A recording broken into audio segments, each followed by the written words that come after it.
Hey guys, welcome back. It's Vicki. Now we're on our second video of the series of 4 things your pets need. In the first video, we talked about the first 2 things that are important, which is diet, pet diet, and water intake. Today we're going to talk about the next 2 things you need to know to make sure your pets live the longest, healthiest lives possible.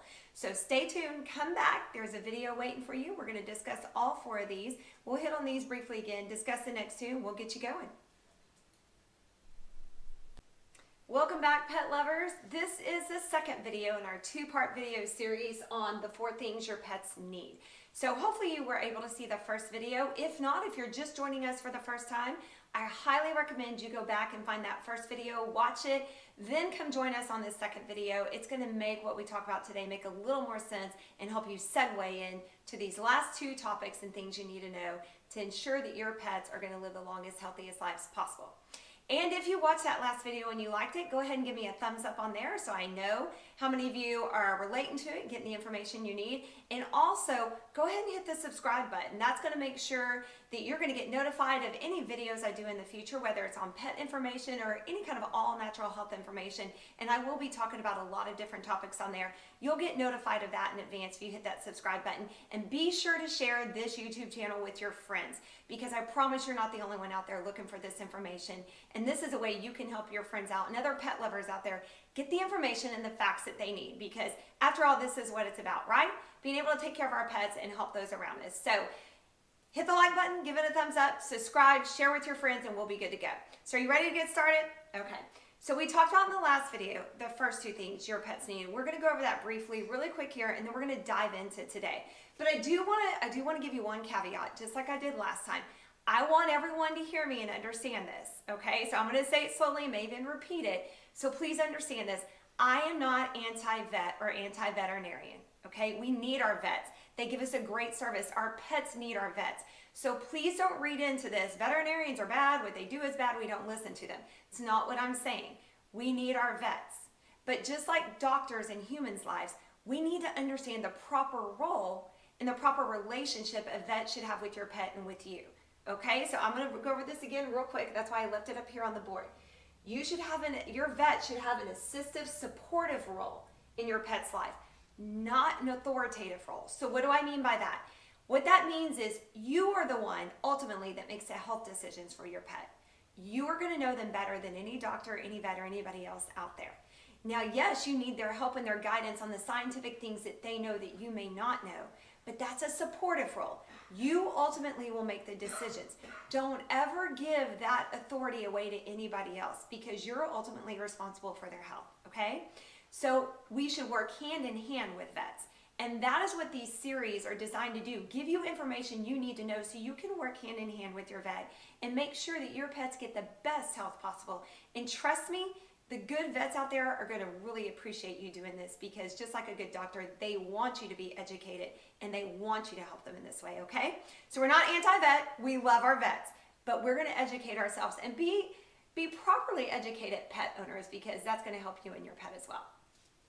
First thing we talked about as far as the 4 things your pets need, we talked about their diet and the importance of a healthy, well-rounded, good diet.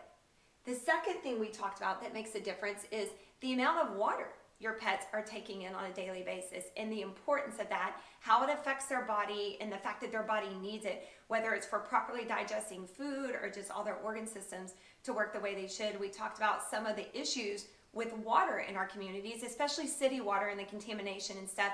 And we talked about, and I gave you some tips on how to overcome that. And as a matter of fact, there was a link. If you clicked on the link, you went and you got some more information, and it gave you more detailed information. So if you follow this video, stay through to the end. I'm going to have some more special links and special information and tidbits for you. So hang on, hang tight with me, hang on till the end. You'll get that link where you'll be able to get some even bonus information, okay? So we talked about these 2 things. So we're going to talk about the third one today. You're going to see me writing, so hang with me here. I'm going to write as I go, because I wanted to make sure you got this information. Also, just as a caveat, please know I have some notes here I'm going to be glancing at. Don't think I have a wandering eye or I'm looking away. I just want to make sure I give you all the information you need. So I have these notes here just to keep me on track and make sure I don't leave anything out. Alrighty? So diet, water intake, those are the first 2 things. The third thing we need to pay attention to to make sure and to ensure that our pets stay healthy is we're going to talk about pet obesity and health and what that has to do with your pet's health and how it affects it. Because just like in humans, obesity affects just how well your pets are doing. So why are we talking about obesity in pets? And sorry, I have to hold that board or it moves around. Why are we talking about obesity in pets? Well, believe it or not, just like in humans, it's become a problem with our pets. Did you know that obesity is the #1 health problem facing pets today? I was kind of shocked when I read that stat, so I had to go back and read it again. I almost thought they were confusing that for human beings, but they're not. Think about it. Have you ever heard the term, and I know my husband's going to laugh, he's running the camera here when he hears this, because we talk about this all the time, but have you ever heard someone say, oh wow, that pet looks like their owner? Like, yep, that's that dog's owner. They look just like their pet. You know, we laugh about it, we joke about it, but there's some truth in that saying, because part of the reason our pets are obese is because we have the same bad habits in what we're feeding them that we do in what we're eating as well. So it's just rolled over into our pets. So, you know, we laugh about it, but it's really no joking matter when it comes to their health. And let me tell you why it's a big deal, because pets being overweight, it comes with a hefty price tag for your pet in the form of decreased lifespan, as well as an increased risk of, and I'm going to list some of these different things, it's increased risk of your pet suffering from type 2 diabetes, respiratory and heart disease, kidney disease, osteoarthritis, chronic inflammation, which leads to all kinds of issues in the body, high blood pressure, and cancer. All of those, plus some other things I haven't even listed, allergies, all kinds of other things are linked to obesity. So it's important that we get this under control and we make sure our pets are maintaining a healthy weight. I'm going to give you, in 2016, here are the U.S. pet obesity statistics, okay? These are alarming, guys. So for cats, 59% of cats, that's more than half, are either overweight or obese. So I'm going to break that down even more. Out of that 59%, 30.9%, so let's say 31% are obese, 28% are overweight. Guys, we've got to get this under control.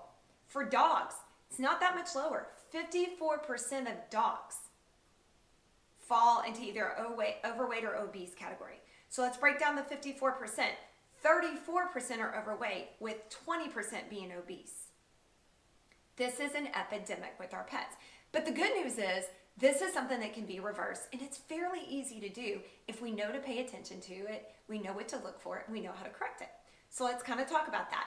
I actually want to point this out because I found this kind of fascinating, because I didn't realize this. How does excess weight affect a pet versus what it does to a human? And so let me kind of give you the comparison to excess pounds on a pet compared to if it was on a human being. So for each excess pound, so for each 1 pound overweight on a cat, that's approximately 15 pounds on an average adult woman. So 1 pound for a cat is like a woman, let's say me, gaining an extra 15 pounds. That, for just 1 pound overweight, that wreaks a lot of havoc and puts a heavy toll on the system, on the body system. For each extra pound on a dog, and they used a large breed in this sample, this stat that I got. They were using a golden retriever. So for each extra pound on a golden retriever, it's approximately 4 to 5 pounds on an adult woman like my size. So guys, for our animals, just 1 or 2 pounds, we may think it's no big deal, but equate it to a human being and what it does to a human being's body when you use those stats, those pounds add up, and it is a big deal, okay? If you want to be able to figure out if your pet is overweight, there's something simple you can do. You can do it at home. You can figure it out by using the same thing the vet does. It's called the Body Conditioning Score, or the BCS. Go on Google, and you can just Google BCS for cats, or Body Conditioning Score for cats, Body Conditioning Score for dogs, and look it up.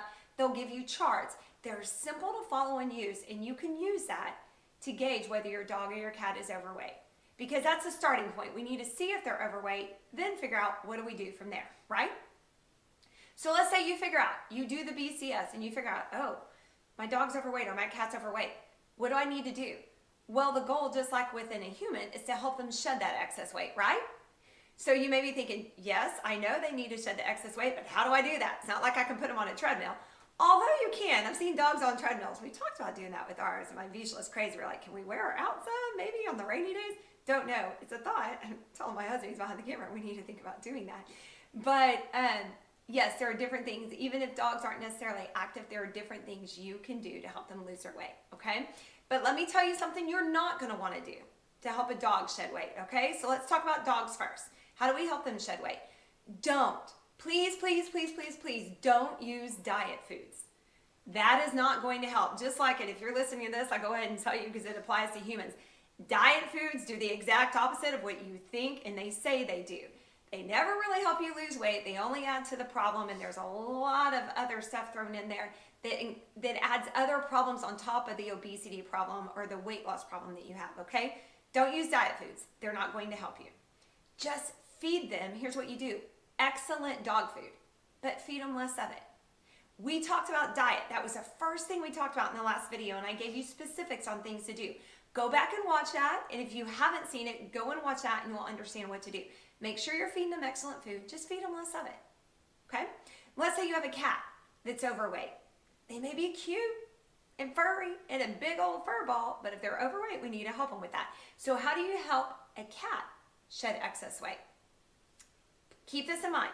Cats don't lose weight fast, okay? They're like females as we get older in real life. It's harder for us to shed pounds than it is for guys. And we're like, what? You've seen all those comic relief and pictures of women going, my husband just does a circle, he quits eating bread, and he sheds 15 pounds, and I can be on the treadmill and quit eating everything and I gain a pound. Cats just have a hard time losing weight, okay? So don't freak out if they don't lose it immediately or in a week or so. They will eventually, but there's a way to help them to do that, okay? And it's going to take a little bit of time.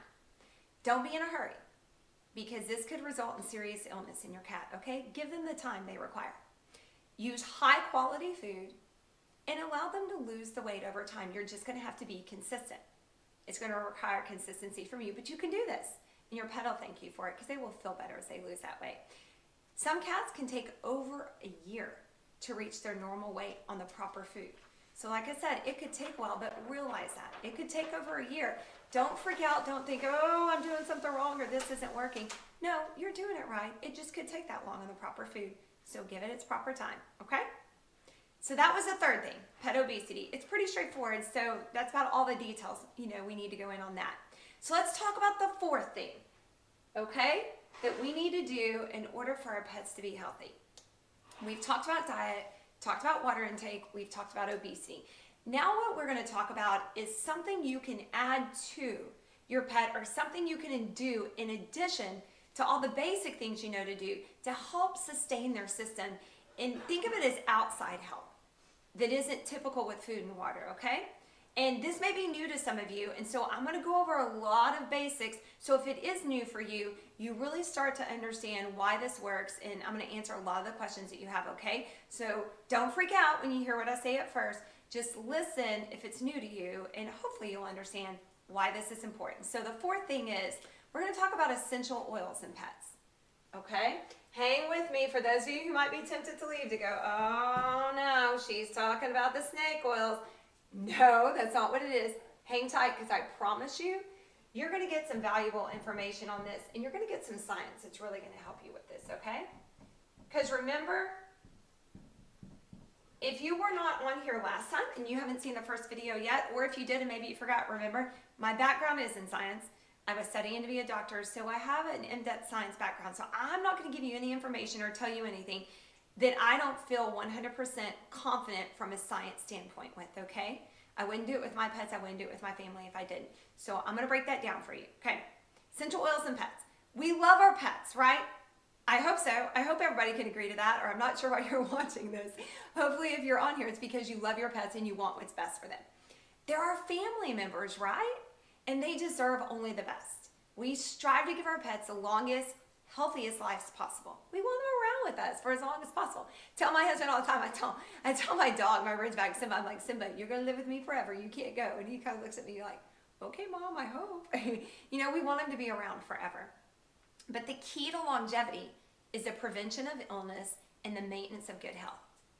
That's true for people as well. That's the key to longevity of our lives too.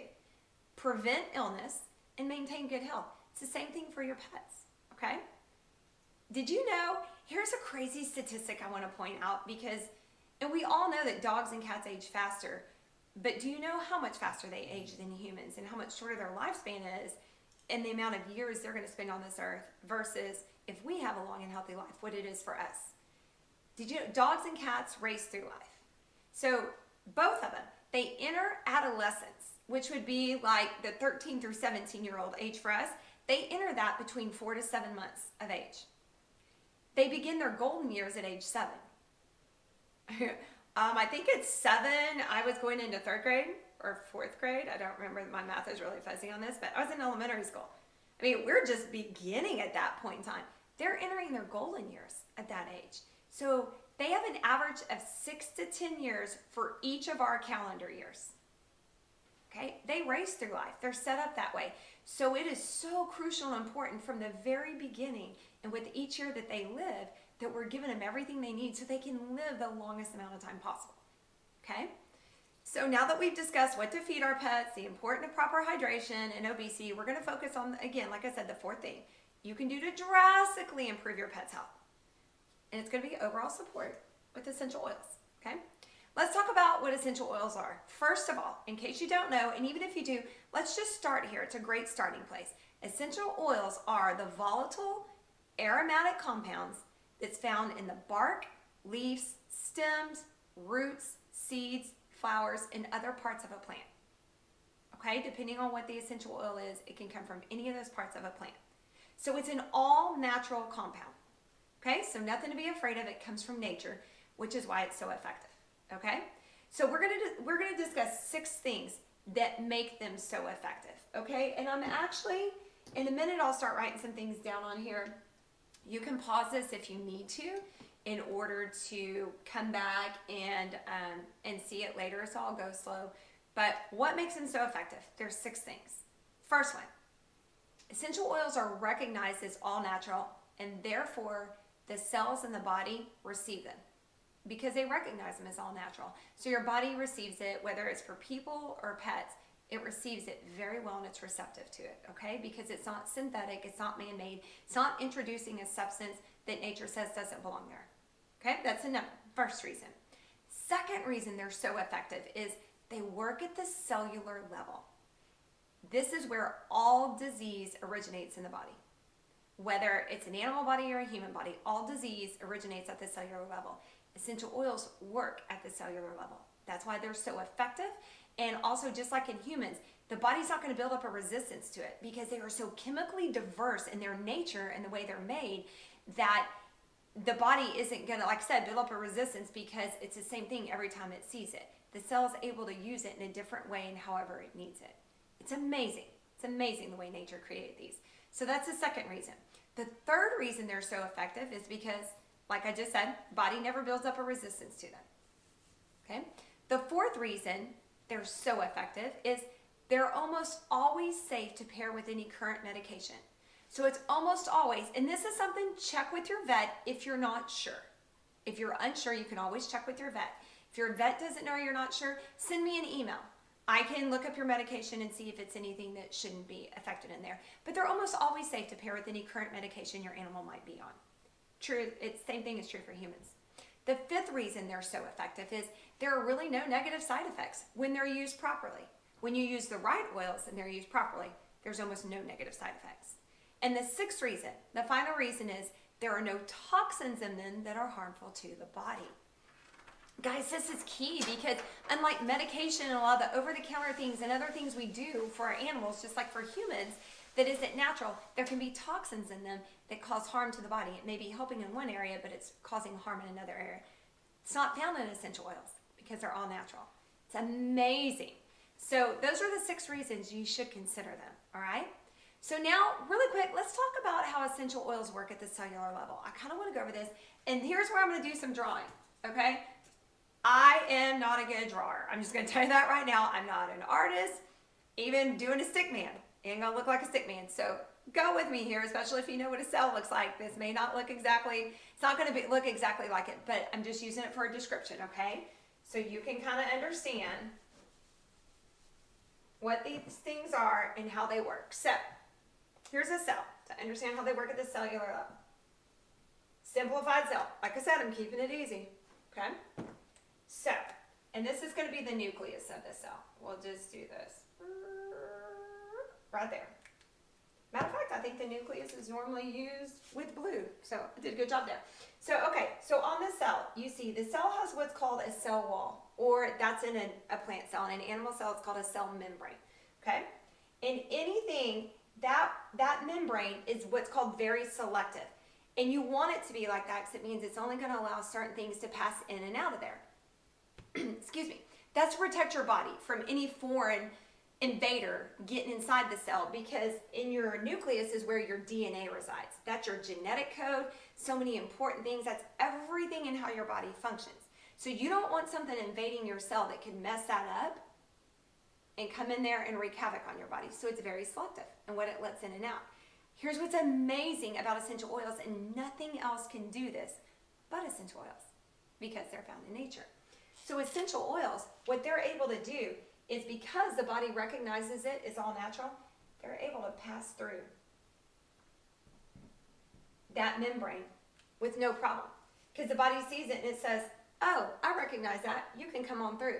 And what it does is the essential oil doesn't fix anything in the body of the animal. What it does is it gives the cell and all the components in the cell everything they need to correct the body itself. So all essential oils do is aid the body in the body correcting itself. But it's amazing how they work and how nature has everything it needs.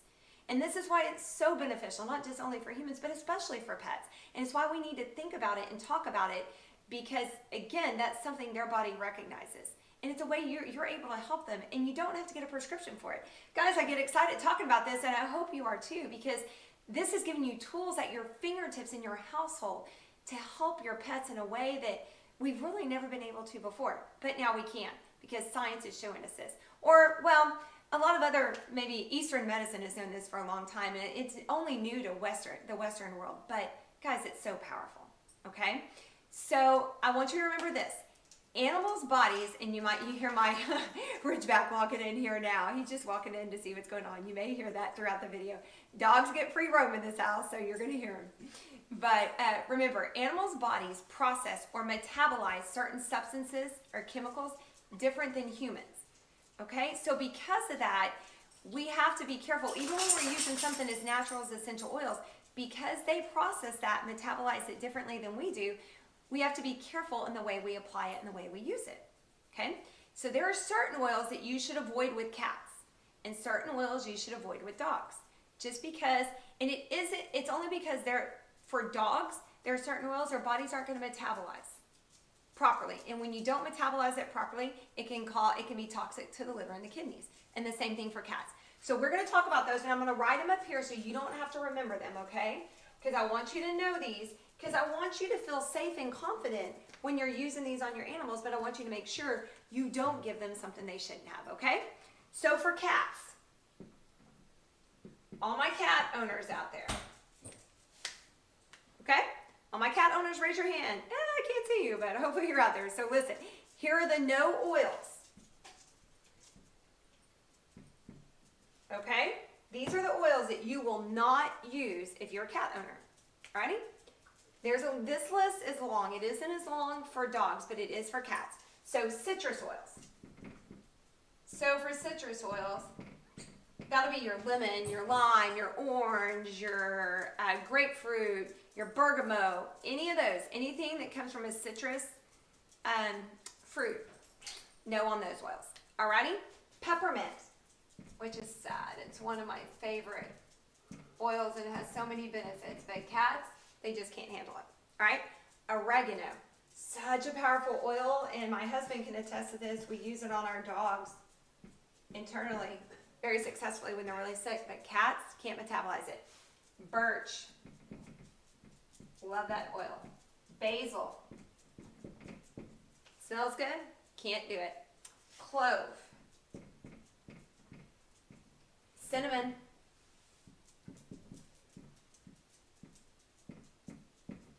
Dill. You hear my Vishla circling right now on the floor. You hear her little nails. We call it sharking. She'll just do circles so someone pays attention. Fennel. Okay. Thyme.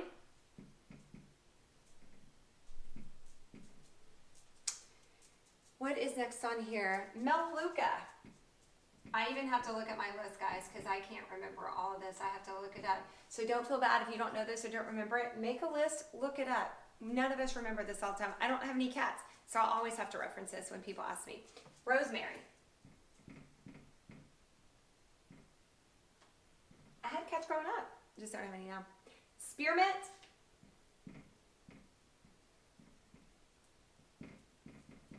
And wintergreen.